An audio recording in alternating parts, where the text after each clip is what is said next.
Dalam nama Bapa dan Putra dan Roh Kudus. Amin. Maria diberi kabar oleh malaikat Tuhan, maka ia mengandung dari Roh Kudus.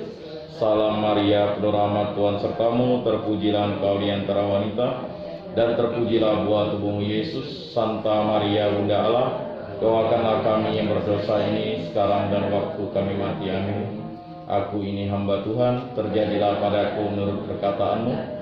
Salam Maria, penuh rahmat, Tuhan sertamu, terpujilah engkau di antara wanita, dan terpujilah buah tubuhmu Yesus. Santa Maria, Bunda Allah, doakanlah kami yang berdosa ini sekarang dan waktu kami mati. Amin. Sabda sudah menjadi daging dan tinggal di antara kita. Salam Maria, penuh rahmat, Tuhan sertamu, terpujilah engkau di antara wanita, dan terpujilah buah tubuhmu Yesus.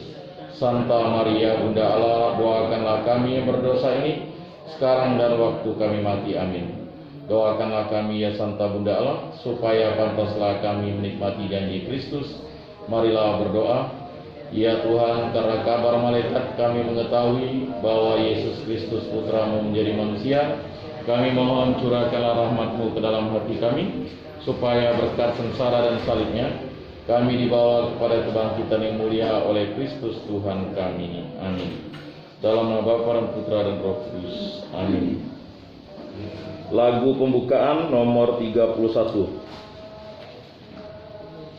Ya Tuhan, kami datang meskipun hati gersang, karena kami bersalah semua.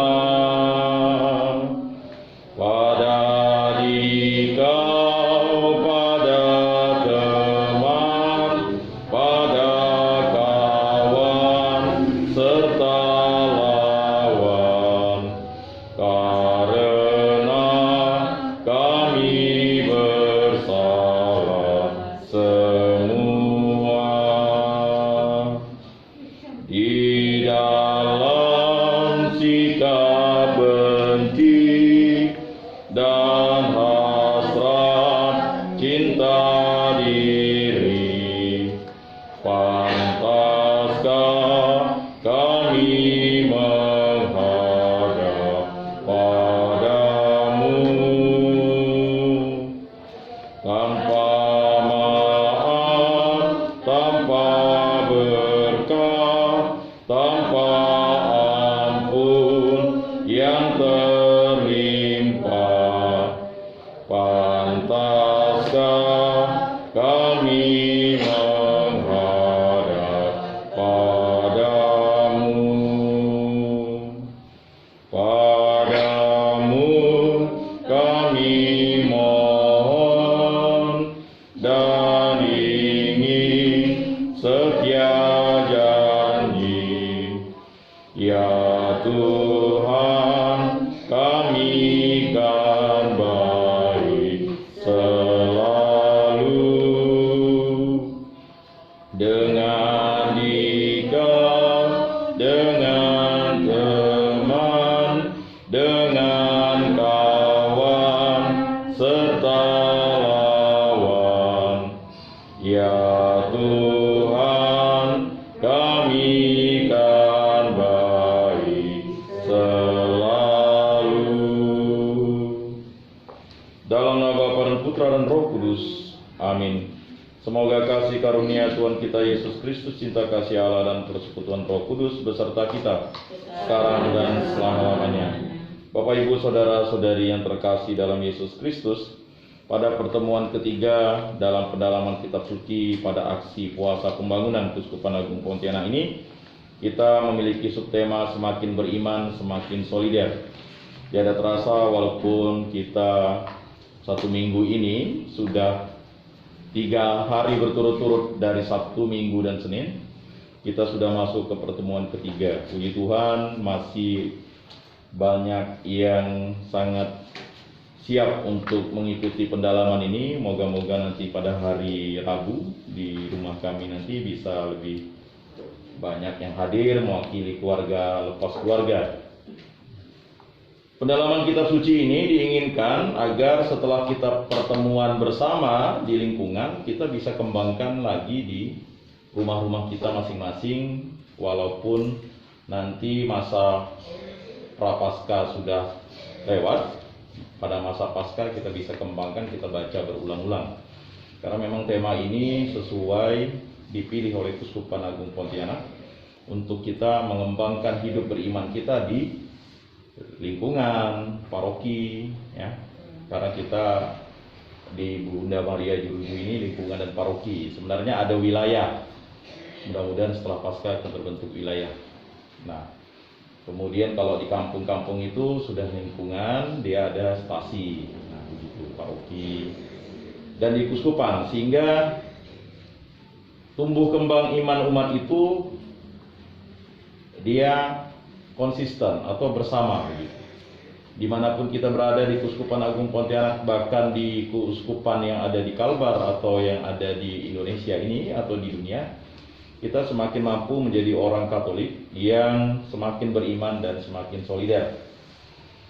Bapak Ibu, saudara-saudari yang terkasih, ada 3 tujuan yang diharapkan dalam pertemuan ketiga ini. Yang pertama, pentingnya kesadaran bahwa iman tanpa perbuatan adalah mati. Ini adalah suatu pernyataan yang luar biasa. Ini sebenarnya adalah semacam suatu peringatan keras kepada orang yang beriman Katolik, katanya beragama Katolik, berKTP Katolik, tapi tak pernah ke gereja, tidak pernah ibadat lingkungan, tidak pernah doa bersama di keluarga. Ya, jangan-jangan doa bersama di keluarga itu atau doa pribadi pun jarang-jarang kan. Nah, ini sebenarnya mengingatkan kita kembali bahwa pentingnya doa keluarga. Dan sebagai seorang ayah, ibu, atau abang, kakak, adik harus mengingatkan terus-menerus, karena jangan sampai kita kena yang namanya dosa kelalaian gitu. Saya berdosa itu kan dengan pikiran, perkataan, perbuatan. Nah, yang sering kita banyak nih kelalaian. Tidak mengingatkan orang untuk ke gereja, untuk menyambut Ekaristi, untuk melakukan pertobatan. Dan ingat besok jadwal kita ya. Semoga besok bisa lebih ramai. Ya, absolusi umum itu adalah salah satu kebijakan dari gereja untuk memberikan rahmat pengampunan dari Allah Bapa, mohon belas kasih Allah, kerahiman Allah, agar dosa-dosa kita diampuni oleh Allah Bapa di surga. Karena yang bisa mengampuni dosa itu hanya Allah Bapa di surga melalui perantaraan Yesus Kristus dan dengan dibimbing oleh Roh Kudus. Jadi kalau kita mau menerima sakramen tobat itu kalau tidak dibimbing Roh Kudus ya tidak bisa. Makanya kita mohon belas kasih Allah, tunduklah kepada Allah, lawanlah iblis, maka dia akan lari daripadamu. Kalau kita ingin melawan iblis tanpa tunduk dengan Allah, tidak akan bisa. Maka kita harus tunduk kepada Allah, lawanlah iblis, maka dia akan lari daripadamu. Yang kedua, pentingnya perubahan dan pembaruan hati dan budi. Nah, ini ibadat tobat tadi ya sama seperti itu, jangan koyakkan pakaianmu, tapi koyakkanlah hatimu, kan begitu. Karena pakaian itu untuk menutupi yang namanya hal-hal yang sifatnya tidak boleh dilihat orang, kan. Jadi kalau koyakkan hati itu kan artinya kita benar-benar merubah hati kita menjadi pribadi yang tulus dan ikhlas kepada Tuhan Allah. Yang ketiga, semakin beriman semakin solider, yang berarti hidup semakin bermanfaat bagi orang lain. Seharusnya semakin beriman bukan semakin dia fanatik. Bagi orang Katolik atau orang Kristen, semakin beriman seharusnya dia semakin terbuka, dia memberkati orang. Karena kita adalah berkat bagi diri kita dan sesama. Cintailah Tuhan Allahmu dengan segenap hatimu, segenap jiwamu, segenap akal budimu, segenap kekuatanmu, dan cintailah sesamamu manusia seperti dirimu sendiri. Nah, di situ hukum utama dan terutama. Maka semakin beriman semakin solider dia. Agak aneh dia, semakin rajin ke gereja kok dia semakin sombong. Nah, itu berarti dia tidak menjadi pribadi yang solider, kan gitu. Harusnya semakin beriman, semakin rajin berdoa, semakin dia terbuka dan semakin dia berbelas kasih, karena Tuhan Allah yang mengajarkan kita untuk berbelas kasih. Bapak Ibu, saudara-saudari yang terkasih, marilah kita mengakui dosa dan kekurangan kita sebelum kita membaca kitab suci yang akan kita baca bersama-sama. Saya mengaku kepada Allah yang Maha Kuasa dan kepada saudara sekalian bahwa saya telah berdosa dengan pikiran dan perkataan, dengan perbuatan dan kelalaian. Saya berdosa, saya sungguh berdosa. Oleh sebab itu saya mohon kepada Santa Perawan Maria, kepada para malaikat dan orang kudus, dan kepada saudara sekalian, supaya mendoakan saya pada Allah Tuhan kita. Semoga Allah mengampuni dosa-dosa kita dan mengantar kita ke hidup yang kekal. Amin. Tuhan kasihanilah kami, Tuhan kasihanilah kami, Kristus kasihanilah kami, Kristus kasihanilah kami, Tuhan kasihanilah kami, Tuhan kasihanilah kami. Bapak Ibu saudara-saudari yang terkasih, pada pertemuan yang ketiga ini kita akan merenungkan subtema tentang semakin beriman, semakin solider. Beriman berarti yakin dan menyerahkan seluruh hidup kita kepada Tuhan. Dan kita tahu Tuhan itu adalah Yesus Kristus. Jadi kalau kita sebagai orang Kristen, siapa itu Tuhan? Kita jawab Yesus Kristus. Jangan sampai orang Kristen, siapa itu Tuhan? Ya Tuhan lah. Tidak. Kita sebagai orang Kristen tahu Tuhan itu dialah Yesus Kristus, dialah Roh Kudus, dialah Allah Bapa di surga. Kalau orang masih mau bertekak lagi dengan kita, ya bertekaklah dengan Tuhan, kan begitu. Jadi banyak orang Kristen itu jangan sampai ditanya siapa Tuhan. Tuhan itu tidak tahu. Tuhan itulah Yesus Kristus. Jadi itu penting. Dan mengikuti kehendaknya untuk beriman, kita diajak untuk terus-menerus kembali ke jalan Tuhan. Jadi jalan Tuhan dulu waktu gereja perdana itu disebut pengikut jalan Tuhan. Maka jalan Tuhan itu siapa? Dialah Yesus Kristus. Untuk kembali ke jalan Tuhan kita perlu melakukan pertobatan dengan olah tapa dan doa kepadanya. Semangat pertobatan inilah yang harus menjadi napas segala gerak langkah kita menuju pada jalan hidup beriman kita. Mungkin banyak yang agak bingung dengan ulah tapa atau olah tapa ini. Artinya kalau misalnya dulu senang nonton film porno, jadi melawan mohon rahmat pengampunan dari Allah untuk tidak menonton film porno misalnya. Nah itu. Kalau dulu senang misalnya jadi hater, nah sekarang dalam masa puasa ini melawan keinginan kita untuk jadi hater gitu. Kalau dulu senangnya misalnya suka gosip, ya kan, nah, kita menahan diri kita untuk tidak bergosip. Nah itu olah tapa itu memang berat. Kalau dulu senangnya misalnya nonton film-film yang angker-angker sampai ini ya, sampai tidak sempat doa ya, nah, itu kita ini. Atau kalau misalnya nonton sinetron kita bisa menangis. Heran juga ada orang nonton sinetron sampai bisa menangis, tapi dia baca kisah sengsara Yesus jangankan menangis malah ketawa. Nah ini saya itu berarti olah tapa kita itu tidak berarti. Nah itu jadi aneh gitu kalau ada orang kok nonton kisah sengsara Yesus bukannya refleksi ya. Memang menangis itu level terendah dalam pertobatan ya. Tapi agak begitu aneh kita menonton telenovela atau sinetron kita menangis, sedangkan menonton kisah sengsara Yesus kita justru tidak memiliki rasa empati dan simpati atas rahmat penebusan dosa yang dilakukan oleh Yesus Kristus. Walaupun itu diperankan oleh manusia, memerankan Yesus, tapi itu merupakan suatu inspirasi bagi kita untuk menjadikan diri kita, karena untuk mengikuti Yesus itu harus menyangkal diri kita, memikul salib dan mengikuti Yesus. 3 hal itu. Kemudian semangat pertobatan inilah yang harus menjadi napas segala gerak langkah kita menuju pada jalan hidup beriman kita. Jadi Bapak Ibu Saudara-saudari, karena kita memiliki harta, 5 harta yang tidak mungkin dimiliki oleh orang lain kecuali dia dibaptis. Jadi 5 harta yang dimiliki oleh orang beriman Katolik itu, dia menjadi putra-putri Allah, dia menjadi murid-murid Kristus, dia menjadi Kenisa Roh Kudus, dia menjadi ciptaan baru, tidak lagi menjadi ciptaan yang hanya duniawi, tetapi dia adalah ciptaan surgawi, dan dia memperoleh karunia keselamatan hidup kekal abadi bersama Bapa di surga. Nah ini yang menjadi hal yang diinginkan semua orang. Tetapi bagi orang Kristen itu sudah diberikan Yesus. Nah jadi kita tidak perlu lagi ya melakukan hal-hal yang sifatnya harus luar biasa, karena jasa Yesus Kristus lah maka kita bisa menjadi putra-putri Allah itu. Kemudian ada rahmat-rahmat yang diberikan untuk memelihara kita. 7 sakramen itu kan rahmat ilahi yang diberikan kepada kita. Makanya satu-satunya sarana penghapusan dosa yang ada di dunia ini hanya di dalam gereja Katolik. Itulah sakramen pertobatan. Nah, ini yang dibuang oleh kawan-kawan kita dari gereja sebelah. Sakramen pertobatan ini adalah sakramen Allah Bapa, sakramen rekonsiliasi. Hanya bisa diberikan oleh Allah Bapa melalui perantaran imam. Jadi imam itu bertindak sebagai Allah Bapa melalui kerahiman Yesus Kristus, melalui bimbingan Roh Kudus. Jadi itu benar-benar menghapuskan dosa kita. Tetapi kalau tanggung jawab ini di dunia tetap harus dilaksanakan kan, hukum dunia. Misalnya dia membunuh, dia harus dipenjara kan. Tapi untuk mendapat pengampunan, perdamaian seperti Kain mendapat perdamaian oleh Allah. Kain itu kan artinya anak laki-laki, karena pertolongan Tuhan nama Kain itu. Bagus sebenarnya nama Kain itu.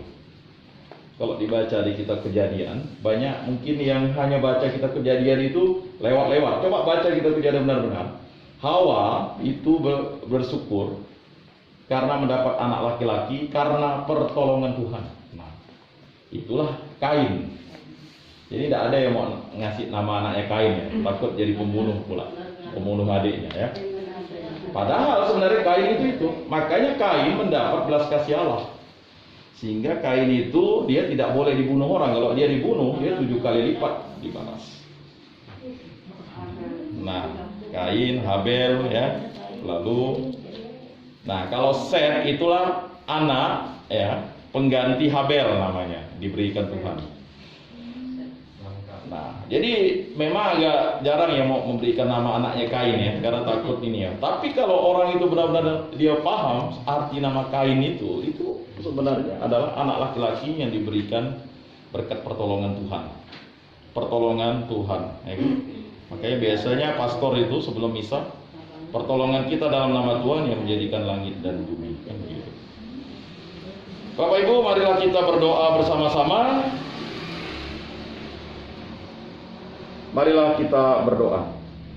Allah Bapa kami yang Maha Baik, Engkau adalah sumber berkat dan kehidupan. Ampunilah kami yang selalu mengingkari pentingnya kehadiran-Mu di tengah-tengah kami.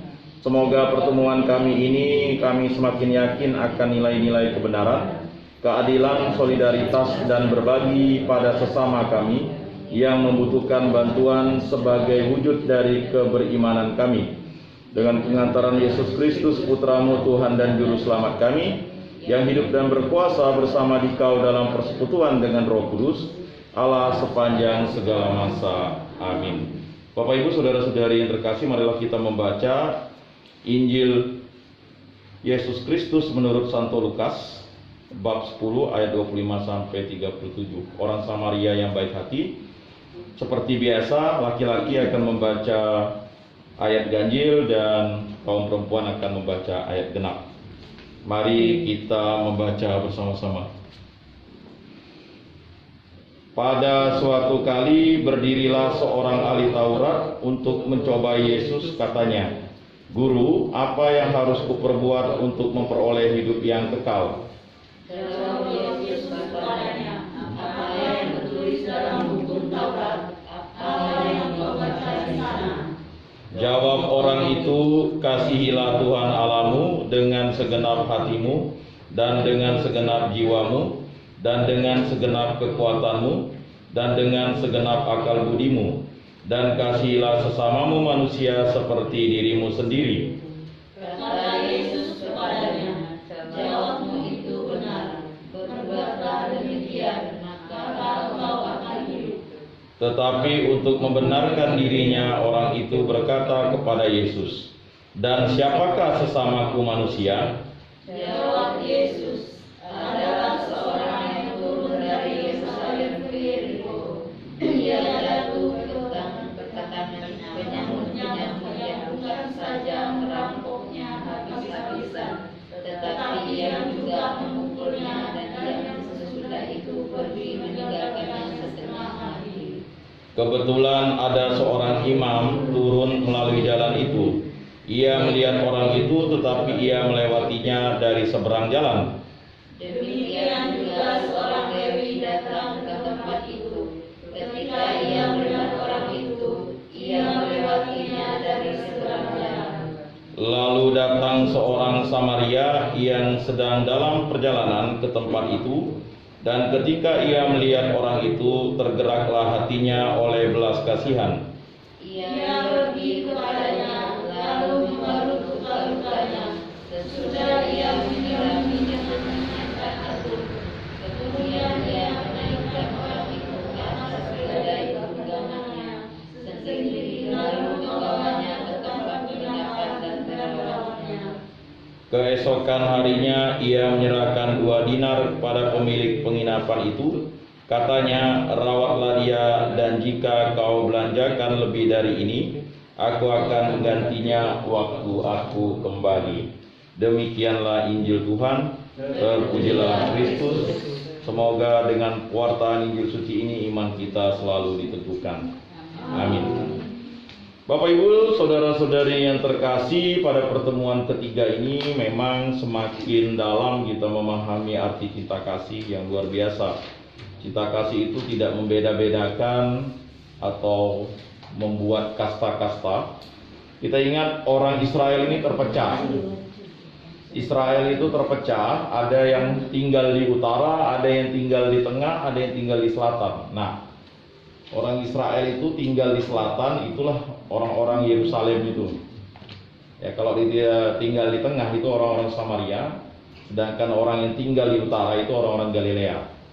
Jadi orang Yahudi itu terdiri atas 3, tetapi mereka sendiri terpecah-pecah karena telah terjadi yang namanya pembagian wilayah-wilayah dan karena perbudakan bangsa-bangsa lain karena menjajah mereka, sehingga mereka terpecah belah.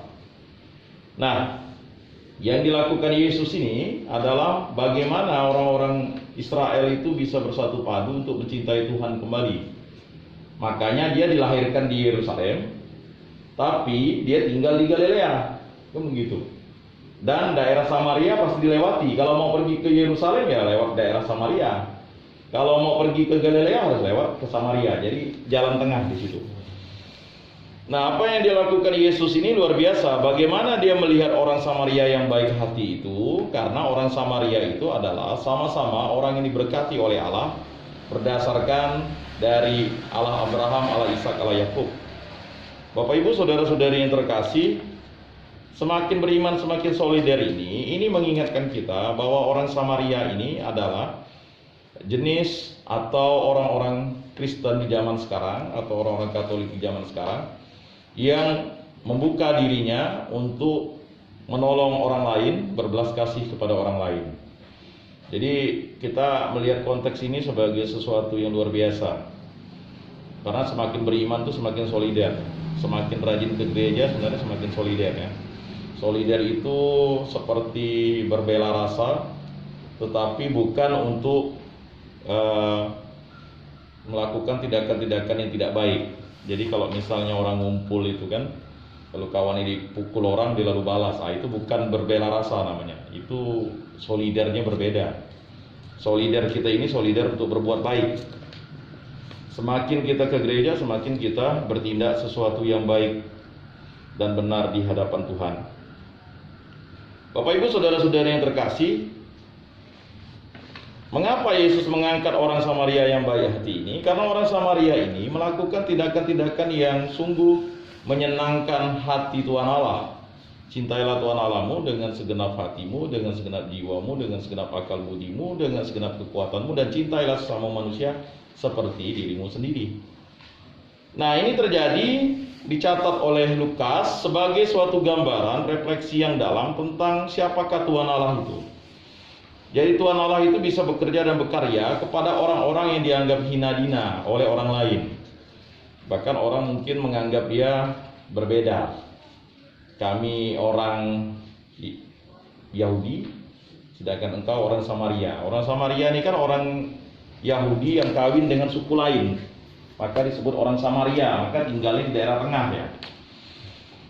Nah, Akibatnya mereka sering dikucilkan dan dianggap sebagai orang Israel buangan. Maka kita ingat waktu itu ada perempuan Samaria yang sama-sama berjumpa dengan Yesus di sumur Yakub, ya kan? Lalu yang terjadi apa? Terjadi dialog, pertobatan yang luar biasa. Laki-laki yang tinggal dengan dirimu itu bukan suamimu kan? Terkejut perempuan itu, engkau sudah memiliki 5 suami kan? Kata Yesus. Akhirnya bagaimana dia bisa dapat air kehidupan? Nah, ini air kehidupan ada di depanmu. Nah, jadi perempuan Samaria itu langsung mengatakan, saya sudah melihat Mesias. Sama, perempuan Samaria ini dia juga merindukan Mesias. Jadi mereka ini sama-sama memiliki ajaran yang sama dari bapaknya Abraham, Ishak dan Yakub, dan melalui perantaraan Musa. Tetapi ketika dia masuk ke daerah Yerusalem melalui Yeriko, mereka akhirnya mengawini suku-suku lain di daerah-daerah itu. Jadi maka mereka, misalnya si laki-laki seorang Yahudi kawin dengan orang lain, nah, bukan Yahudi, maka dia disebut orang Samaria. Tetapi apa yang dilakukan oleh orang Samaria ini, Yesus ingin mengangkat citra orang Samaria yang sebenarnya adalah orang-orang yang baik, tetapi dianggap tidak baik begitu. Mengapa? Karena banyak tindakan orang-orang Kristen itu baik, tetapi dianggap tidak baik, misalnya Kristenisasi lah, ya kan, menyebarkan paham tentang Yesus adalah Tuhan. Itu memang sebenarnya orang Kristen ya tahu siapa itu Tuhan, gitu. Maka orang Kristen itu menyebut Tuhan itu Bapa. Kan? Nah, itu yang kita pelajari di pertemuan pertama dan kedua. Bapak Ibu saudara-saudari yang terkasih, memaknai tentang cinta kasih ini, inilah perbuatan yang harus dilakukan. Perbuatan yang dilakukan oleh orang Samaria itu ketika ada orang Yahudi dirampok oleh penyamun dan dia hampir mati, dibuang, ya, setengah telanjang. Dan datanglah seorang imam, kan? Seorang imam ini, mengapa dia tidak mau menolong orang? Karena waktu itu hari Sabat, karena tidak boleh nolong orang hari Sabat. Dia kaku, gitu. Begitu juga dengan orang Lewi, ngapa dia tidak mau nolong orang ini? Dia harus mempersiapkan dirinya untuk pelayanan di sinagoga atau di tempat ibadah Yahudi. Jadi sebenarnya yang dilakukan dua orang ini, dia melakukan keutamaan ibadatnya dulu, tetapi dia melalaikan keutamaannya menolong orang, kan gitu. Jadi misalnya waktu kita mau misa, tiba-tiba ada tetangga kita sakit atau apa, lalu kita ngantar dia. Apakah kita itu lalu tidak ke gereja, itu lalu kita dianggap tidak misa? Itu sudah misa, maka misa itu kan misi. Jadi itu yang diinginkan Yesus begitu.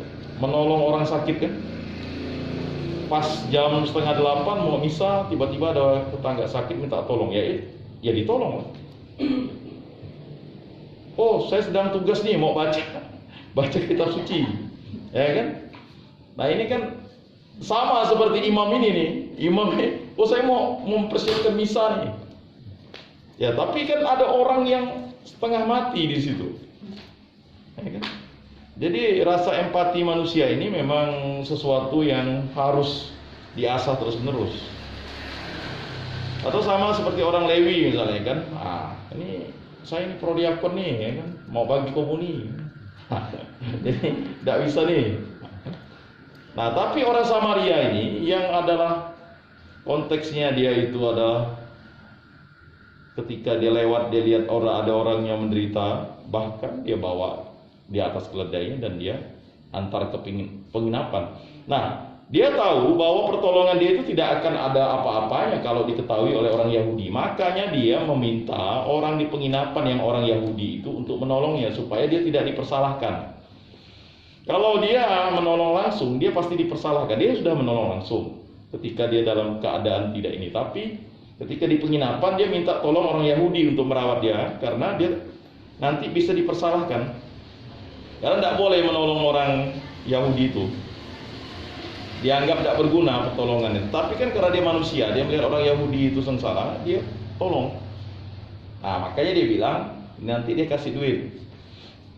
Dia titip duit kepada orang yang memiliki penginapan itu, rawatlah dia, nanti kalau udah sembuh nanti dia datang lagi, kan begitu. Karena mereka memang tidak boleh diskusi, dialog pun tidak boleh, ngobrol pun tidak boleh, maka dia tinggalnya di tengah, ya kan? Tidak boleh ngobrol, tidak boleh berteman, karena dia dianggap darahnya sudah campur, sudah bukan lagi kaum Israel. Nah, ini yang ingin diangkat Yesus, bahwa Yesus memilih bangsa-bangsa untuk menjadi pengikutnya adalah untuk mempersatukan manusia itu yang sebenarnya adalah satu. Satu, diciptakan dari debu dan tanah oleh Tuhan Allah dan diberikan roh. Nah, makanya kita ini akan kembali ke tanah, ya kan, dan nanti akan bersatu kembali pada saat hari kiamat, ya, jasmani, jiwa dan rohani kita. Nah, yang untuk menuju ke rumah Bapa di surga itulah jiwa dan rohani kita, ya. Tetapi yang tinggal di muka bumi ini nanti jasmani, kan begitu.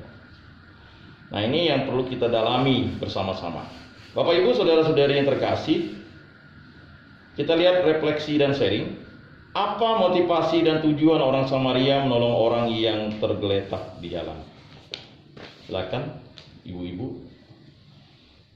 Ya, karena ini tidak terlalu ramai kan, makin dalam kan makin enak. Motivasinya apa gitu? Silakan sharingnya.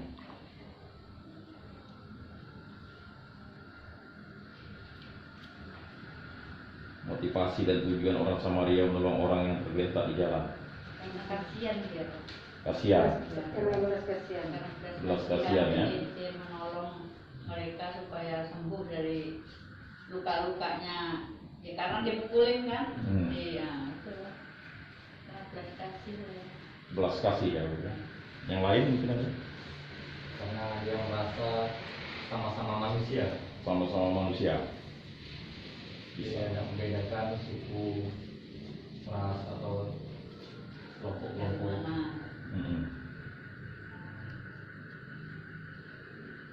Ada lagi?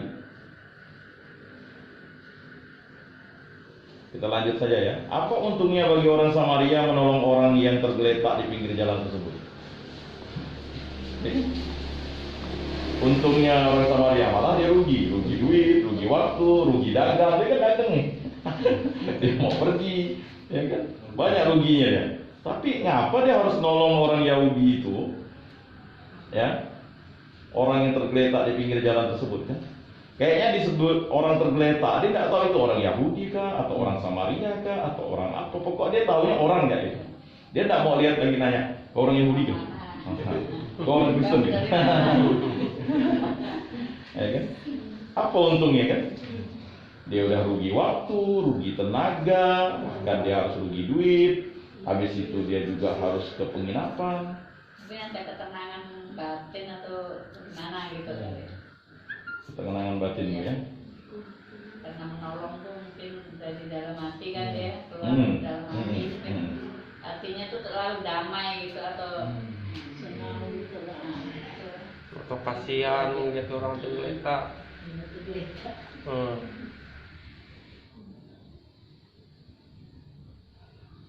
Bisa jadi.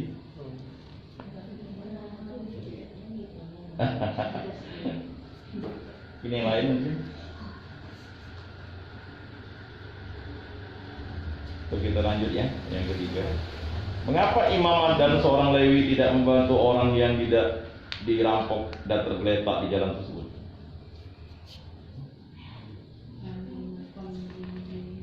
Hah?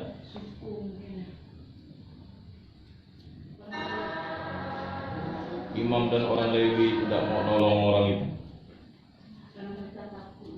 Karena takut hari Sabat itu menolong orang kan tidak boleh. Jadi dilewatkan. Karena ada sabar. Karena hari Sabat itu. Jadi tak boleh menolong. Jadi takut menolong orang, takut disalahkan atau gimana. Bahkan mereka kurang memiliki jiwa belas kasih, belas rasa, sosial. Itu mungkin dari individu. Kalau Ya kan? Cuek. Cuek ya. Ini kan pertanyaan ahli Taurat nih yang tahu tentang hukum Taurat nih kepada Yesus, mencobai Tuhan Yesus ya. Mengapa dia lalu Yang memikirkan yang ada untungnya nggak nolong gitu. Maunya yang ada untungnya. Ada labanya. Mengapa imam dan seorang Lewi tidak membantu orang yang dirampok dan tergeletak di jalan tersebut? Ya manusiawi sih. Yang pertama dia tidak kenal, yang kedua karena hari Sabat, yang ketiga karena ya takut dituduh. Ya kan? Sama seperti kalau orang tergeletak di jalan kan, pasti orang tidak mau langsung bantu tolong. Nah, dilihat saja kan gitu. Foto-foto. Lalu dilihat nomor KB-nya pula, lalu untuk masuk nomor. Dan ini terjadi. Apa yang dilakukan oleh imam dan orang Lewi ini terjadi. Ini maksudnya Yesus ingin menghancurkan kesombongan bahwa jabatan dan juga status orang itu tidak akan membuat manusia itu bisa berubah kalau dia tidak berbelas kasih sama seperti Allah itu kan begitu. Dan inilah yang mau dibongkar Yesus supaya ahli Taurat itu bertobat begitu. Bahwa apa yang dia baca itu sebenarnya dia harus melaksanakan sesuai dengan apa yang diperintahkan Allah. Nah inilah kegenapan yang disampaikan itu kan begitu. Tapi mungkin ada jawaban lain kan, refleksi lain kan. Banyak di antara kita nih kan mau berbuat baik tapi lalu dimanfaatkan kan, lalu repot, lalu suruh ke pengadilan, laporan polisi dan sebagainya, jadi saksi, ujung-ujungnya tidak kerja, tidak dapat duit. Nah ini makanya makin pertemuan ketiga ini makin berat memang kalau membawa susah, ya kan? Itu yang kadang-kadang membuat orang ya. Ujung. Apalagi nggak ada yang lihat kan. Dan ini terjadi sama seperti sekarang ini kan, pada masa pandemi ini ya kan, ada tetangga udahlah kita diam-diam aja kan.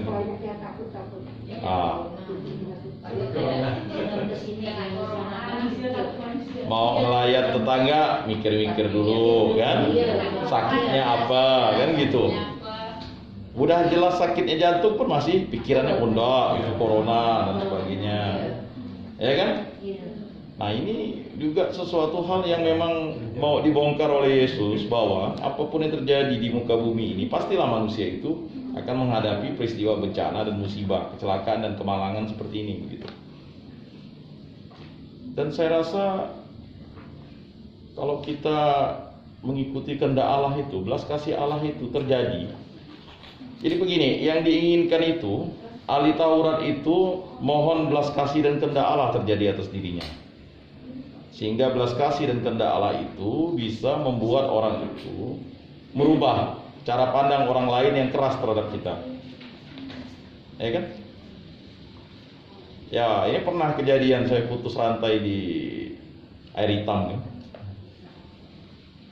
Ini tidak ada lagi, bagaimana mau nolong, saya udah 2 kali ganti rantai. Mau ke 2 kali ganti rantai. Jadi kuasa dan kehendak Allah itu terjadi nyata gitu Pak. Bapak itu lagi kencing di jalan, dia bawa tosa kan. Saya udah kebingungan, mau diseret tak mungkin, rantai sudah putus. Ini udah putus ketiga kalinya. Putus pertama, lalu putus lagi. Harus ke bengkel jauh kan, air hitam kejungkat.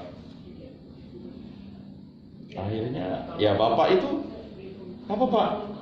Putus rantai. Dia yang nanya kan, wah gimana ya katanya. Berhenti dia akhirnya. Dia kasihan kan. Akhirnya dia udah biasa narik motor, hati-hati Pak. Dia ikatkan, dia kasih saya tali, jadi bapak jangan ngerem Pak katanya, karena bahaya nih. Dia udah Jadi pokoknya kalau pas saya berhenti Pak, Bapak ngerem. Kalau nanti saya jalan, Bapak jangan ngerem Pak, bahaya nih katanya. Hati-hati Pak. Ada tarik sampailah ke Jungkar, Kengker. Ya kan? Pertolongan Tuhan itu. Iya, itu tadi sebenarnya yang ingin disampaikan oleh Yesus ini, pertolongan Tuhan itu yang terjadi. Orang Samaria ini dia melaksanakan pertolongan Tuhan itu. Dia sebenarnya orang Samaria ini pun tiba-tiba tergerak hatinya. Siapa yang menggerakkan itu? Bukan orang Samaria ini yang baik hati. Sebenarnya yang baik hati itu adalah Yesus Kristus. Menggerakkan hati orang Samaria itu untuk memberikan bantuan kepada orang yang kena samun itu kan gitu. Orang itu kan tidak tahu juga apakah itu orang Samaria ataukah bukan orang Samaria, atau orang Yahudi atau orang ini kan. Sedangkan imam dan orang Lewi itu dia tidak membuka hatinya untuk Allah. Jadi Allah itu memang bisa masuk ke semua orang. Makanya jangan lalu kita tidak menyandarkan diri. Makanya waktu di perjalanan misalnya, di perjalanan itu ya kita berdoa terus. Walaupun kita tidak minta pertolongan orang, tiba-tiba orang itu tergerak hatinya. Entah bagaimana dia tergerak hatinya kan? Ada. Padahal kita tidak tahu kalau misalnya. Makanya ketika kita berdoa, kehendak Tuhan itu sudah duluan terjadi. Dan itu terlaksana kan begitu. Nah itu pernah saya rasakan. Karena kalau jalan jauh itu kalau tidak berdoa ya tidak bisa. Iya. Ya tidak bisa. Salam Maria. Kopling.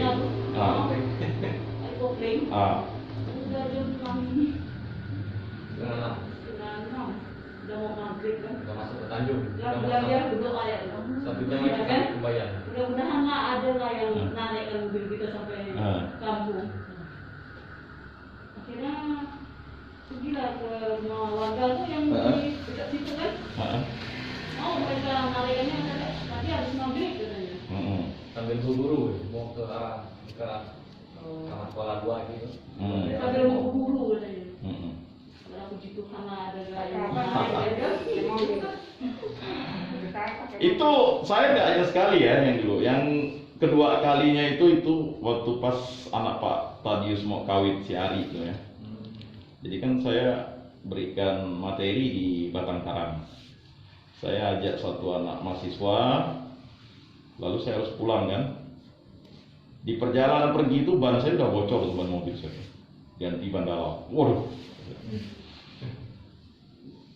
Kesal lalu gitu kan. Tapi laksanakan terus.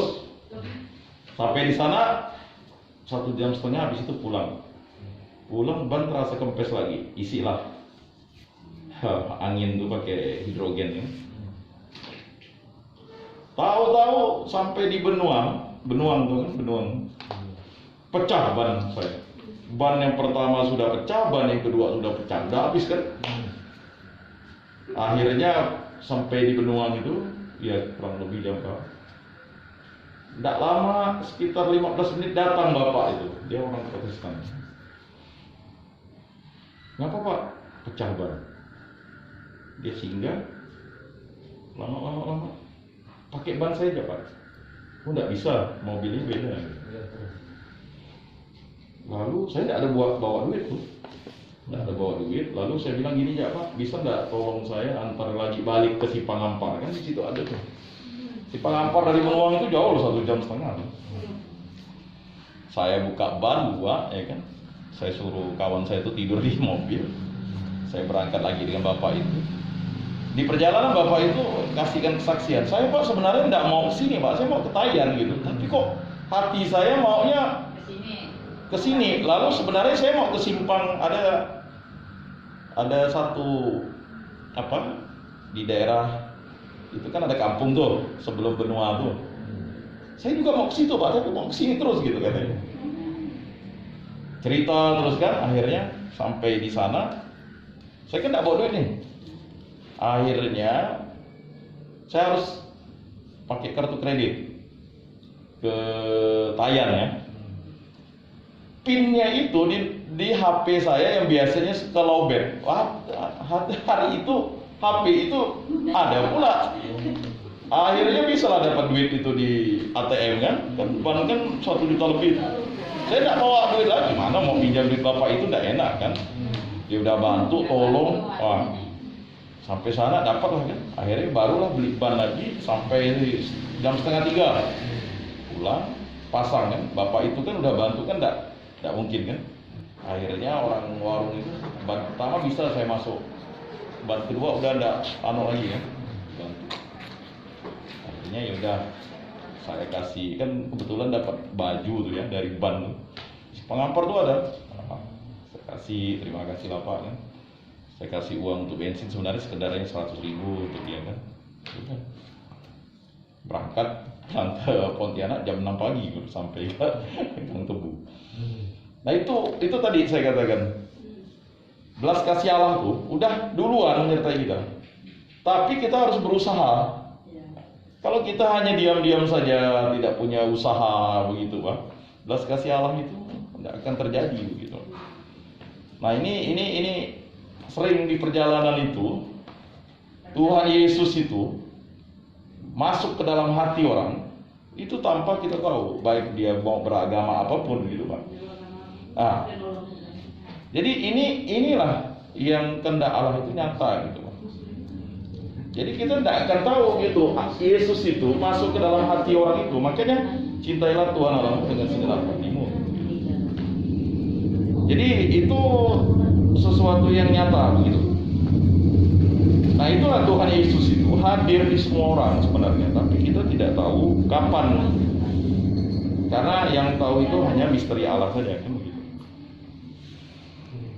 Lalu apa usaha atau gerakan konkret kita dalam stasi, lingkungan, kering, dan paroki untuk mewujudkan tindakan iman dan solidaritas tersebut? Nah, Bapak Ibu, saudara-saudari yang terkasih, inilah tadi yang disampaikan oleh Bruder dan Pastor, ya kan? Hendaknya kita di lingkungan akur lah, damai lah, kan begitu. Intinya jangan sampai berkelahi lah. Kalau udah berkelahi kan susah. Ya, antar warga lingkungan saling kunjung-kunjungi di masa pandemi ini, kan begitu. Kemudian saling melihat kan begitu. Nah, kemana Bu Anok ini dah lama tak nyambut misalnya kan, kayak Pak Ambro ya, rupanya sudah bonyok-bonyok mungkin. Nah ini kan loh, memang Jatuh kan Pak? ya kan dia nabrak rumah orang ya.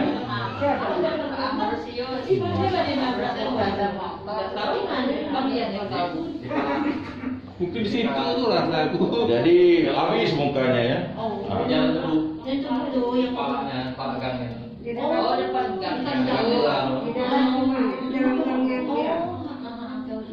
jadi semakin kita beriman itu kita semakin solider kan.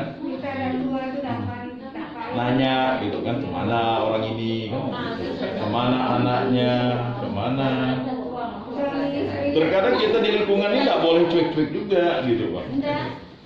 Karena kalau kita cuek-cuek kan, ya saya rasa itulah untuk solidaritas kita kan. Kemana Dodo, saya biasa tanya. Kemarin di sana diantar ya? Diantar.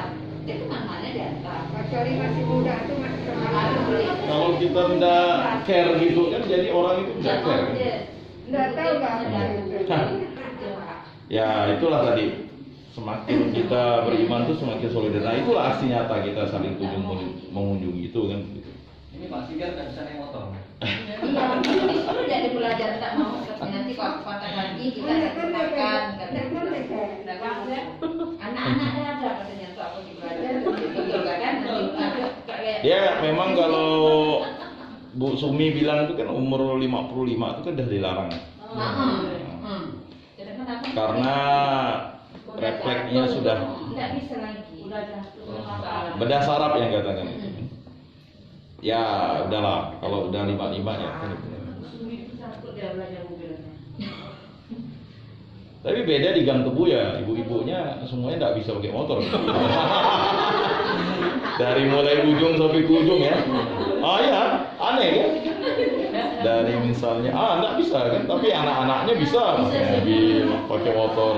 Iya, itulah uniknya kan. Gitu. Gang Tebu tuh aneh. Gang Tebu. Nopi, Nah, itu kan masih muda, tapi maksudnya takut gimana? yang tua-tua itu kan memang nggak ada yang bisa. Semuanya ngandalkan suami semua, ya kan? Tapi ibunya pada naik motor, tapi temannya ada. Bu Jamal nggak bisa kan? Mana bisa? Nggak bisa. Naik motor nggak bisa. Takut nggak mau belajar. Ya. Naik bisa bawa motor. Bawa iya, naik. Naik. Sih dari sebenarnya. Tapi memang jam 10 itu nggak ada dari dulu. Ya kan dari almarhum Bu Nau kan nggak bisa. Nah, Nenek Arthur nggak bisa, apalagi apa? Bu Yani nggak bisa, padahal lebih muda. Bu, nah. Masih berani. Oh, pakai bantuan itu kan semuanya terpada. Ibu-ibunya termasuk Mama Alek kan nggak kena. Aneh itu gang tubuh itu. Kalau gang tubuh sebelahnya Bu Tarnoja yang nggak bisa. Nah, tapi gang tubuh 2 tuh rata ibu-ibunya. Hanya generasi berikutnya yang bisa. Bahkan sampai bisa bawa mobil. Melompat dia. Ya. Ya itu keunikan masing-masing kita ya. Bapak Ibu, saudara-saudari yang terkasih, bukan orang yang menyebut Tuhan yang akan masuk ke dalam kerajaan surga, tetapi orang yang melaksanakan kehendak Bapa di surga. Nah, ini adalah suatu pernyataan Yesus Kristus. Jadi, kalau untuk masuk ke dalam kerajaan Allah itu hanya melalui perantaraan Yesus Kristus.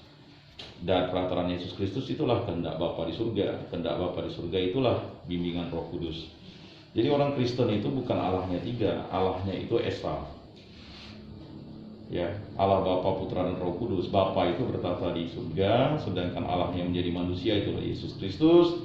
Kemudian Allah yang menyertai, membimbing dan melindungi kita itulah Roh Kudus. Di dalam kitab Kejadian, perhatikan Roh Allah melayang-layang, itulah Roh Kudus. Ya kan? Nah, Nabi Musa itu sudah melihat Yesus, tangan Tuhan katanya. Yesus itu sudah dilihat Musa, tapi Musa tidak mengatakan itu Yesus, dia mengatakan itulah Allah, YHWH tadi itu, Elohim, Adonai. Jadi sama seperti Yakub bergulat dengan Allah dan menang, akhirnya dia dipukul pangkal pahanya, jadi Yakub itu terpincang ya. Jadi orang Israel itu tidak memakan pangkal daging pahanya, makanya si Israel itu pincang, dia bergulat 24 jam. Dan kalau dia bergulat dengan Allah, berarti Allah itu wujudnya manusia. Sebenarnya sudah dijelaskan di situ di Perjanjian Lama. Nah, cuman kan bangsa Israel ini kan tidak mau mendengar suara Allah. Ketika dia mendengar suara Allah, mereka yang meminta untuk tidak mendengar suara Allah. Takut karena apa? Mereka banyak dosa. Ketika dia mendengar suara Allah, dia mati. Makanya permintaan mereka sendiri kepada Nabi Musa untuk tidak lagi bisa mendengar suara Allah. Dulu mereka langsung bisa mendengar suara Allah. Nah, sehingga mereka sendiri yang meminta. Nah, maka sebenarnya sama seperti Adam dan Hawa. Coba perhatikan kitab Kejadian, ya kan? Allah berjalan-jalan di taman. Berarti dia punya kaki kan? Dia takut. Takut Tuhan. Dia sembunyi. Karena dia sudah memakan pohon yang jahat dan baik. Sebenarnya kitab Kejadian itu menjelaskan siapakah Allah itu. Allah Tritunggal Maha Kudus itu. Apa yang menjadi kesadaran orang Samaria merupakan kesadaran yang melampaui batas sosial, etnis, wilayah, golongan, agama, keyakinan bahwa siapapun dia manusia yang mengalami kesusahan, kesulitan, ketidakberdayaan mesti segera dibantu. Ya, itu yang paling utama. Jadi menjadi orang Kristen itu kan memberkati orang. Walaupun hidup kita susah, tapi kita dengan berdoa saja kita sudah memberkati orang kan begitu. Nah, ini penting kan, orang musibah, orang berdoa lalu. Ya, mama saya dulu pernah memarahi seorang anak muda. Apa kamu lalu ketawa dia berdoa? Dia kan berdoa supaya rumahnya tidak kebakaran. Mama saya marah, dasar kamu tidak beriman. Padahal dia Katolik. Dia mengetahui orang Islam berdoa. Apa perlu berdoa katanya? Kamu di dasar memang kamu tak beriman. Nah, jadi terkejut ya anak muda itu kan. Nah, memang ada orang Katolik juga ya. Ngapain doa kan? Kita harus tegur dia. Mungkin dia tidak sadar apa yang diomongkan. Ya kan? Biasalah anak muda ini kan suka meremehkan sesuatu kan. karena dia merasa ada pengetahuan yang luas gitu. Padahal makanya kelalaian itu kalau kita tidak negur, ya wajar kita harus tanya, ngapa tidak ke gereja kan gitu. Karena itu memang dosa kelalaian kalau membiarkan saudara kita tidak ke gereja. Maka kata Santo Paulus, tegurlah dia dengan empat mata, yang baik-baik gitu. Tapi walaupun sudah ditegur, ya kalau memang masih juga ingin ini, dia menyeret tubuhnya dalam kelaliman atau kedosaan. Apa yang menjadi kesadaran orang Samaria ini melampaui batas. Kepekaan sosial dari orang Samaria tampak pada gerakan konkretnya dalam membantu orang yang dirampok dan tergeletak di pinggir jalan. Nah, ini sebenarnya suatu makna bahwa itu tadi yang dirampok itu mengalami kesusahan yang luar biasa. Sudah dirampok, nyawanya hampir direnggut oleh perampoknya itu, kemudian dibiarkan hina-hina. Karena bagi orang di sana itu tidak boleh melihat aurat orang itu. Makanya Yesus itu walaupun disalib, dia tetap ditutupi auratnya karena itu memang tidak boleh. Nah, itu hatinya tergerak, itulah kepekaan sosial yang tulus, ikhlas, dan tentu digerakkan oleh hati yang murni untuk membantu dengan kemampuan yang dimilikinya. Hati murni itu didapatkannya dari Allah. Riwayat, rawatlah dia, dan jika kau belanjakan lebih dari ini, aku akan menggantinya waktu aku kembali. Ini luar biasa. Walaupun dia punya bisnis, dia kan bisnis nih, mau dagang kan. Tidak lagi untung rugi. Karena dia tahu tidak akan mungkin dia bisa merawatnya, dan dia pun kalau dia tahu itu orang Yahudi, dia tidak mau akan terima kasih. Tapi mungkin juga itu orang Samaria, bisa jadi orang lain kan begitu. Nah, ini yang memang kita harus laksanakan pada masa kita hidup di muka bumi ini. Sebuah kalimat yang jarang kita dengar dalam dunia kita saat ini, yang lebih sibuk dengan kepentingannya sendiri kan begitu. Ya, mana duli gitu. Nah, itu. Bahkan kadang seringkali terjadi kita justru memperdaya orang-orang yang lemah, miskin, tak berdaya demi kepentingan kita sendiri. Ya kan? PNS dapat prakerja, mana bisa? Itu kan namanya aneh kan? Yang udah kerja dapat prakerja, ya kan? Yang tidak kerja malah tidak dapat kan? Gitu. Kata Pak Jokowi banyak benar juga yang tidak kerja ini rupanya. Semua yang ikut tidak kerja kan?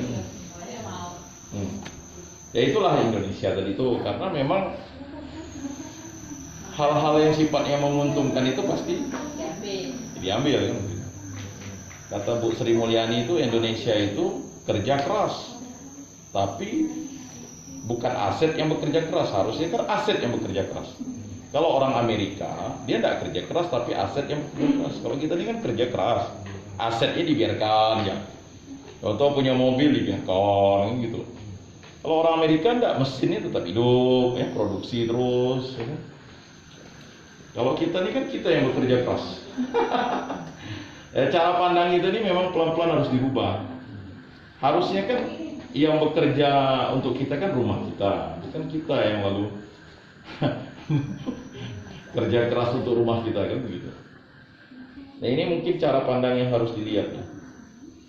Melihat dan merasakan situasi yang memperhatikan tersebut, orang Samaria menunjukkan solidaritas tanpa batas dibandingkan dengan imam dan seorang Lewi yang juga melihat dan merasakan situasi tersebut. Bapak Ibu, saudara-saudari yang terkasih, Yesus ini sebenarnya ingin menjawab ahli Taurat itu dengan sesuatu yang telak, supaya ahli Taurat itu paham bahwa mencintai Tuhan Allah itu harus mencintai sesama. Jadi ketika dia mencobai Tuhan Allah, sebenarnya dia sudah tidak mencintai Tuhan Allah, tidak mencintai Yesus, tidak mencintai Roh Kudus. Nah, ini sekali lagi dinyatakan berdosa kepada Bapa dan Anak, dosamu diampuni, tapi kalau kamu menghujat Roh Kudus, dosamu tidak diampuni. Nah, itu sekali lagi ya, marilah kita berdoa supaya kita tidak menghujat Roh Kudus. Kalau kita menghujat Roh Kudus, selesailah kita. Nah, itu Kiranya dari kisah orang Samaria yang baik hati ini, kita umat beriman diajak untuk kembali melihat situasi lingkungan sekitar kita, baik instansi lingkungan atau lingkungan kering paroki kita, akan karya-karya sosial sungguh-sungguh tulus ikhlas membantu sesama. Ya, inilah yang mungkin harus dikembangkan, apalagi daerah kita ini kan daerah miskin kota ya. Miskin itu kan bukan karena miskin infrastruktur, tapi miskin tidak punya pekerjaan, ya kan? Miskin tidak bisa macam-macam, itu juga miskin kan? Ya syukur-syukur ya. Di Bengkayang itu ada kota Bengkayang, ada yang nggak punya listrik. Jadi dulu ada anak itu ngecas di rumah saya, apa nggak ada listrik pak? Bayangkan, punya HP tapi tak. Padahal itu kota Bengkayang. Bisa kan? Itu terjadi. Bayangkan. Ini kota Bengkayang. Di kampung kami kan ada listrik. Itu tadi miskin infrastruktur, miskin pengetahuan, miskin macam-macam ya. Ada yang pakai bendungan. Oh ya. Pakai kincir kan. Kecil. Itu beda. Kalau airnya tuh hujan sering, bendungan. Ya itu terjadi. Nah, apakah di lingkungan kita nih ada yang nggak berlistrik? Geser ya. Ya, mungkin boleh dicek tuh ya. Lingkungan kita, jangan-jangan sudah nggak ada lagi berlistrik ya. Loh, bisa jadi dia nggak bisa beli pulsa lagi atau voucher. Bisa kan kok tidak bayar lampu kan dicabut. Nah, ya bisa jadi ya, kita nggak tahu. Dan ini bisa terjadi gitu. Jika kemarin kena razia sih, Yang depan itu Langsung. Los. dia apa?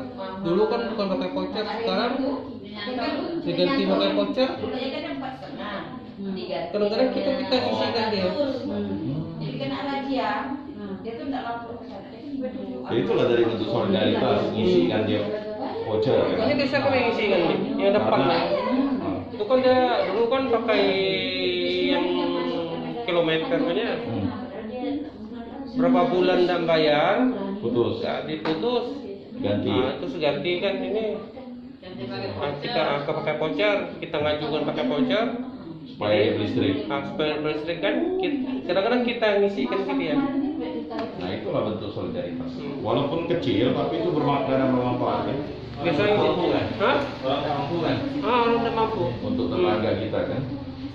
Jangan lihat rumahnya bagus, bisa jadi dia tak berlistrik. Loh, iya. Karena apa tadi? Karena dia sudah tidak punya penghasilan kan? Ya. Dia bisa jatuh miskin karena dia mungkin tidak ada usaha lagi, sakit, stroke, tidak berdaya dan sebagainya. Iya, saya juga beradik satu rumah listrik. Ah, Juga beradik. pakai voucher. Ya, Oh masih ya. juga beradik satu. Ya, itu bisa terjadi.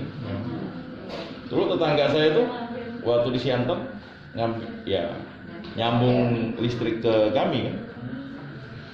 Ya itu tadi bentuk solidaritas kita kan, daripada dia kasihan tidak hidup punya listrik di kota. Ya udah kan. Nah karena itulah bagian dari solidaritas kita yang kecil. Menolong itu kan membantu yang kecil-kecil, tidak bisa juga membantu yang besar. Membantu bukan bertujuan demi embel-embel nama baik dari diri kita, kelompok kita, organisasi kita, stasi, lingkungan atau kring, paroki kita, tetapi lebih pada panggilan iman kita yang mengakui Tuhan Yesus Kristus Guru sejati kita. Bapak Ibu saudara-saudari yang terkasih, ya mungkin di paruh semester kedua nanti kita akan data cek mulai ya rumahnya. Jangan-jangan dia tak punya gas, masih pakai kayu. Loh, kita kan selama ini mungkin melihat dia mungkin punya motor, tapi masaknya pakai kayu bakar dan sebagainya. Nah, itu kan bisa terjadi gitu, karena kita tidak mengunjungi rumah umat itu secara detail kan. Di beberapa lingkungan itu bahkan dia sudah tak bisa melihat, ya kan. Anaknya sudah tidak berdaya, bahkan di lingkungan mana satu Lukas yang pernah kami kunjungi kan, dia hanya mengandalkan anaknya, dia sudah hanya dengar suara saja ibu itu kan. Ya karena itu tadi dia dah tua, lalu anaknya yang lumayan mampu itu sudah sudah sakit, lalu tinggal dengan anaknya yang janda, dan ya itu. Nah, jadi kita tidak tahu karena kehidupan ekonomi orang itu kan kadang naik, kadang turun, kadang naik, kadang turun, dan ini bisa terjadi. Dan kita tidak bisa lagi mengandalkan perasaan. Perasaan dulu dia punya kerja lah, ya perasaan kan gitu.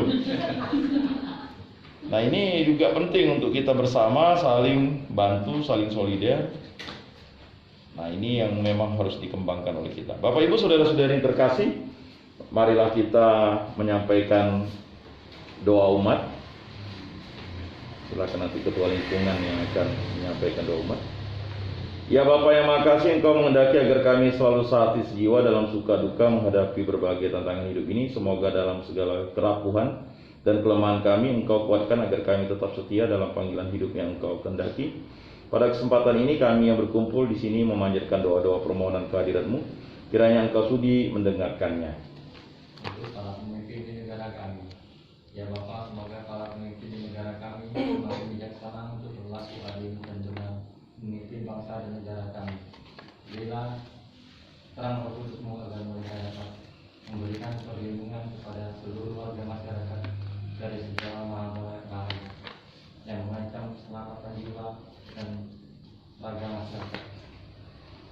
Jauhkanlah dari mereka segala kehendak untuk mementingkan diri sendiri, kelompok dan golongan, namun lebih mementingkan kepentingan bersama, terlebih kepentingan orang-orang yang berkesusahan. Semoga kasih selalu meraja dalam hati dan budi mereka. Marilah kita mohon. Kabulkanlah doa kami ya Tuhan. Untuk para pemimpin umat beragama, ya Bapa, semoga para pemimpin agama dapat menuntun segenap umat dalam menghadapi persoalan-persoalan dalam hidup.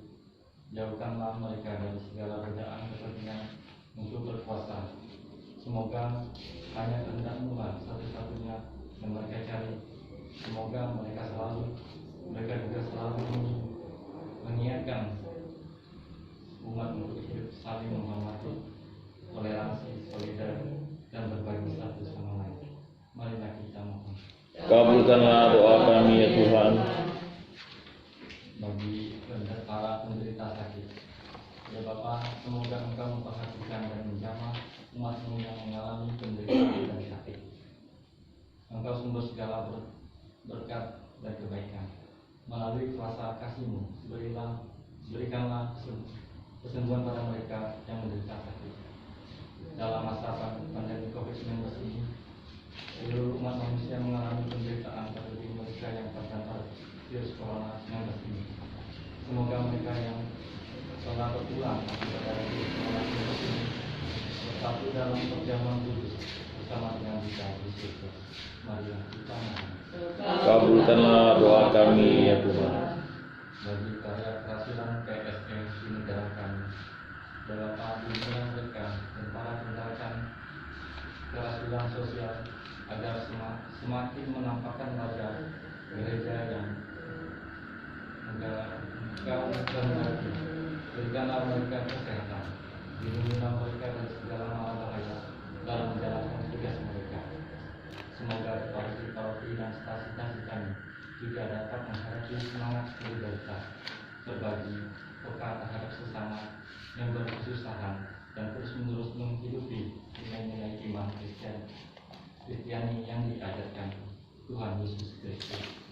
Marilah kita mohon. Kabulkanlah doa kami ya Tuhan. Allah Bapa kami yang Maha Baik, demikianlah doa permohonan kami anak-anak-Mu. Semoga hidup dan karya kami senantiasa sesuai dengan rencana dan kehendak-Mu, dengan perantaraan Kristus Tuhan dan Juru Selamat kami, kini yang hidup dan berkuasa sepanjang segala masa. Amin. Mari kita bersama-sama berdoa sepanjang tahun 2021. Halaman 29. Mari kita berdoa bersama-sama. Allah Bapa yang Maha Baik, Pencipta semesta alam, kami bersyukur kepadamu karena setiap saat Engkau melimpahkan sukacita dan berkat-Mu pada kami dan seluruh ciptaan. Dalam sejarah peziarahan hidup orang-orang beriman di dunia, Engkau menuntun dan melindungi mereka dengan kuasa Roh Kudus. Engkau sebagai pencipta alam semesta, berkuasa atas langit dan bumi, penyelenggara kehidupan, menjaga dan merawat seluruh ciptaanmu dengan kasih yang begitu besar sampai mengutus putramu ke dunia. Dengan turunnya putramu ke dunia, memperlihatkan kasih-Mu yang begitu besar dan mewujudkan nilai solidaritas akan hidup manusia dalam suka dan duka yang dialaminya di bumi ini. Dalam masa pandemi COVID-19 ini, kami telah diuji dalam hidup bersama, membangun solidaritas bagi sesama yang paling membutuhkan, anugerah kasih dan rahmat-Mu yang Engkau limpahkan berupa harta kekayaan, rezeki dan sebagainya, semestinya membuat kami semakin membuka hati dan budi terhadap kesusahan sesama dengan saling berbagi, solider, bermurah hati bagi mereka. Pada kesempatan masa puasa ini, kami memohon rahmat berkat-Mu agar kami semakin mampu melakukan olah tapa, hidup tobat, doa, dan beramal yang sungguh-sungguh. Sebagaimana firman-Mu kepada kami, koyakkanlah hatimu dan jangan pakaianmu. Berbaliklah kepada Tuhan Allahmu, sebab Ia pengasih dan penyayang, panjang sabar dan berlimpah kasih setia, dan Ia menyesal karena hukumannya. Bantulah kami dengan bimbingan Roh Kudus-Mu, agar kami mampu melaksanakan firman-Mu sebagai pelita bagi langkah hidup kami. Semoga pada masa pantang dan puasa ini, kami memperoleh hidup yang baru dan membangun solidaritas, damai, adil, sejahtera untuk mewujudkan sukacita Injili dimanapun kami berada, dan sampai kelak Engkau mempersatukan kami semua dalam kerajaan-Mu. Demi Yesus Kristus Tuhan dan pengantara kami. Amin. Atas petunjuk penyelamat kita dan menurut ajaran ilahi, maka marilah kita berdoa. Bapa kami yang ada di surga, dimuliakanlah nama-Mu, datanglah kerajaan-Mu, jadilah kehendak-Mu di atas bumi seperti di dalam surga. Berilah kami rezeki pada hari ini, dan ampunilah kesalahan kami, seperti kami pun mengampuni yang bersalah kepada kami. Dan janganlah masukkan kami ke dalam pencobaan, tetapi bebaskanlah kami dari yang jahat. Amin. Ya Bapa, bebaskanlah kami dari segala yang jahat dan berikanlah kami damai-Mu, kasihanilah dan bantulah kami, supaya selalu bersih dari noda dosa dan terhindar dari segala gangguan, sehingga kami dapat hidup dengan tenteram sambil mengharapkan kedatangan penyelamat kami, Yesus Kristus. Sebab Engkaulah Raja yang mulia dan berkuasa untuk selama-lamanya. Marilah kita berdoa bersama-sama. Mari kita hening sejenak. Marilah kita berdoa. Allah Bapa kami yang Maha Baik, hidup kami tergantung dari kemurahan-Mu. Semoga rencana dan karya-karya kami sesuai dengan kehendak-Mu, agar mendatangkan kesejahteraan menyeluruh jasmani dan rohani bagi hidup kami, dengan perantaraan Kristus Tuhan dan Juru Selamat kami, kini dan sepanjang masa. Amin. Bapak, Ibu, Saudara-saudari yang terkasih, marilah kita mengakhiri pertemuan ini dengan mohon berkat Tuhan. Semoga Tuhan beserta kita sekarang dan selama-lamanya. Semoga kita selalu dibimbing, dilindungi, dan diberkati oleh Allah yang Maha Kuasa, agar semangat dan buah pertobatan kita dapat mendatangkan kesejahteraan jasmani dan rohani bagi kita dan sesama. Dalam nama Bapa dan Putra dan Roh Kudus. Amin. Lagu penutup 142.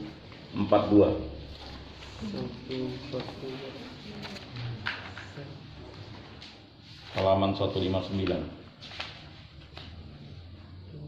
Usailah sudah bakti berbakti, di dalam Yesus berteguh janji, membawa warta sabda perkasa, menghiasi hidup sepanjang waktu, dengan pusaka niat yang murni, di dalam Yesus berteguh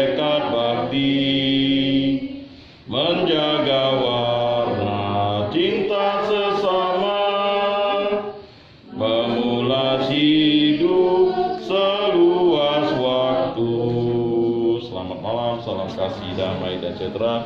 Tuhan memberkati, menyertai, dan melindungi.